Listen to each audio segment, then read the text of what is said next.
ভাই ম্যাচ বিক্রি করিয়া এলেক্স সবুজ এখন কোটিপতি।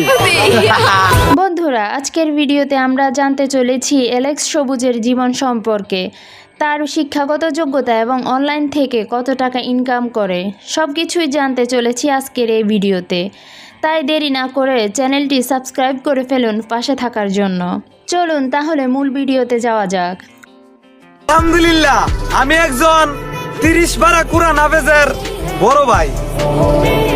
এলেক্স সবুজ খুবই দরিদ্র পরিবারে জন্মগ্রহণ করেন 2002 সালে।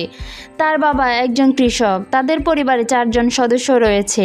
এলেক্স সবুজ ছোটবেলা থেকে অভাবকে খুবই কাছ থেকে দেখেছে, তাই তিনি খুবই অল্প বয়সেই পরিবারের হাল ধরেছেন।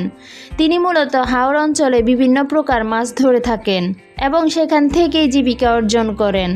পরিবারের অভাব থাকার কারণে বেশি দূর পড়ালেখা করতে পারেনি এলেক্স সবুজ। এ ছিল তার পরিবারের কিছু তথ্য। এবার জানা যাক এলেক্স সবুজ কিভাবে টিকটকে আসে। তাই চলুন তার কিছু টিকটক ভিডিও দেখে আসি। আমি একজন জেলে, আমি গর্ব করিয়া বলতে পারি আমি একজন কৃষকের ছেলে।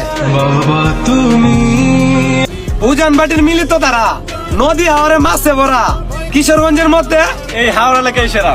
সবার সামনে আমার সম্মান নষ্ট করছে যারা, বদদুয়া করি না, একদিন বুঝবে তারা। বর্তমানে টিকটক একটি জনপ্রিয় প্ল্যাটফর্ম। শুরুর দিকে টিকটক ভিডিও দেখত এলেক্স সবুজ। এরপর হাওরে মাছ ধরার একটি ভিডিও টিকটকে আপলোড করে, আর ওই ভিডিওতে ভালোই সাড়া পান তিনি। তারপর প্রতিদিন আপলোড করতে থাকেন ভিডিও। দেখতে দেখতে তার আইডিতে 2 মিলিয়ন সাবস্ক্রাইবার হয়ে যায়, কিন্তু কিছুদিন পর তার আইডিটি ব্যান হয়ে যায়। এরপর সে আরও একটি আইডি চালু করে, আগে থেকে অনেক ভালো সাড়া পায়। বর্তমানে তার আইডিতে 8.5 মিলিয়ন ফলোয়ার্স রয়েছে। টিকটকে জনপ্রিয় হওয়ার সাথে সাথে সে অনেক মিউজিক ভিডিও ও নাটকে অভিনয় করে থাকে। তার ঢাকায় একটি ব্যবসা প্রতিষ্ঠানও রয়েছে। তার প্রতি মাসে 2 লাখ টাকারও বেশি ইনকাম হয়ে থাকে।